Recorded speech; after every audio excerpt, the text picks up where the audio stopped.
това, което имам сега. Само теб изгубих и това няма никога да си го простя. Обаче се научих какво да игнорирам и какво да ценя. Сега знам за какво да се боря и какво да подобря.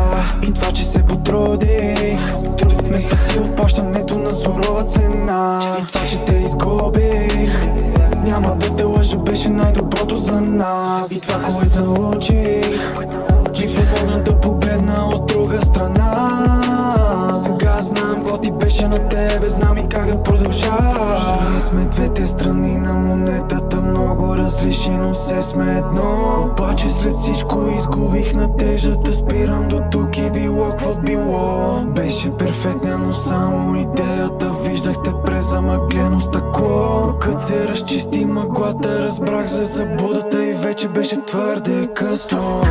Беше твърде късно и за жалост е причината в мислите ми да е тъмно. И само защото действах безразсъдно, защо трябва да съм наказан толкова твърдо?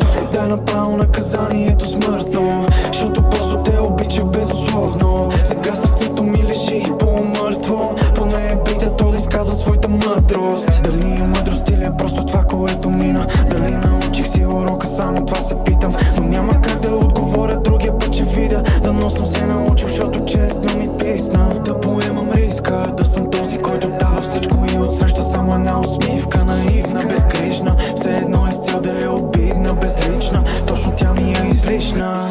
Много се потрудих, за да имам това, което имам сега. Само теб изгубих и това няма никога да си го простя. Обаче се научих какво да игнорирам и какво да ценя.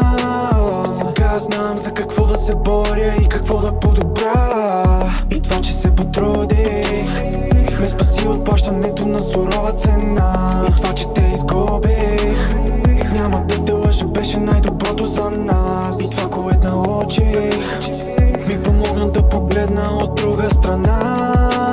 Сега знам какво ти беше на тебе, знам и как да продължа.